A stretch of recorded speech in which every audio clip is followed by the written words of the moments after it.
Hey, good afternoon, everybody. So I figured I'd do something a little bit different today. I know I do a lot of videos on my truck, power washing, detailing my truck, everything about that. But another thing I really enjoy doing is kind of, enjoying the outdoors. And recently we bought a piece of property here, and I've been making some trails. So I figured I'd show you a little bit of tutorial here of my trails I've been making. So if you follow along with me here, so it kind of goes with my property line at first. So this is all just natural wooded area. What I do is I start with taking a rake, and I'll rake back all the leaves, all the debris, and it obviously exposes a lot of these little roots and everything else, and it takes a little bit of time, but you have to start cutting all these out.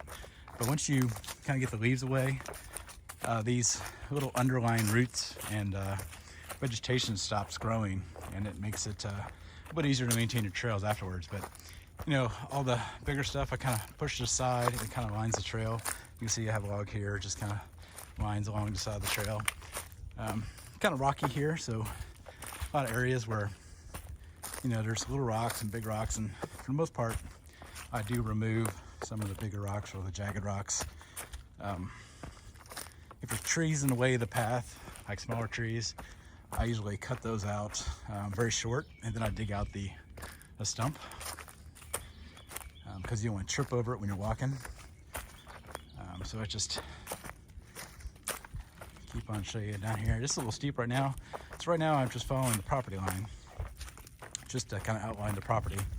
And then once I get that done, I'm going to start doing switchbacks, so that when you are walking, you're just kind of making a natural left and right turn, instead of going straight down a hill based off the elevation, and then makes it a little bit easier. But you can see I've already done a lot of work here with clearing all the debris, raking away all the leaves, cutting back all the trees,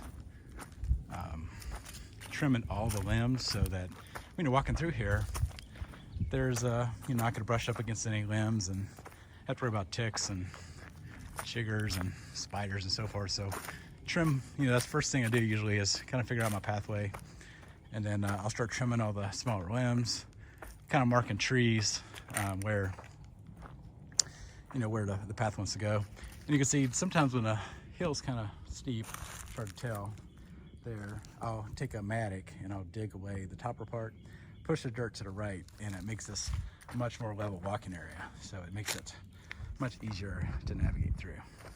So let's just keep on going here. I do like to leave natural logs that have fallen, that are easy to kind of get over, step over, climb over. It's like this one, really easy to get over. Now here's kind of a unique situation. So I have a pretty big creek here. It doesn't run too high, but it's pretty steep from the embankment going down there. It's hard to tell, but so what I did is I kind of dug a first level path, put a nice big flat rock, then I put another path that you can step down on, and then just keep going down until you get all the way down to the creek bed.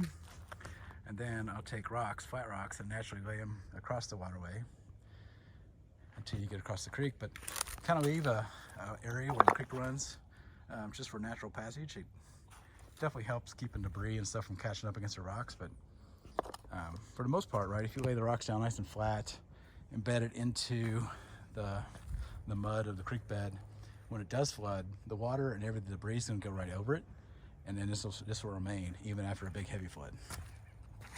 So we'll just keep going. You can see here, this is a path I have going here along the creek bed, and it just kind of weaves through here. There's a lot of deers out here, so the deers have been utilizing the same path as what I've made already. But yeah, I've already cleared out a lot of this area. I can walk through here without worrying about brushing up against any limbs or debris, spider webs, no briars. I mean, it's all been cleared out. So when it gets warmer, a lot of this natural grass and stuff will green up. It'll be, I think, pretty nice back here. So there's another dry creek.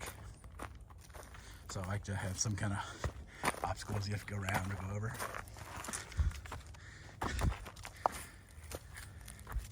Makes it kind of fun. You can see there's other little creek, some logs you gotta go over. But it's a nice trail.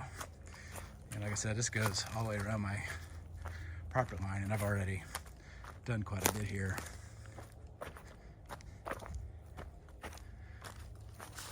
You know, pretty much, once or twice a week I come out here with an axe and a mattock, some pruning clippers, and prune away all the limbs and cut out all the stumps and rake away all the leaves. And a little bit of work, and we end up having a pretty nice trail. And once again, here's another creek crossing I haven't started yet on. But I just want to give you an idea of some of the work I've done. And I will give an update once I get some more done. See you guys later.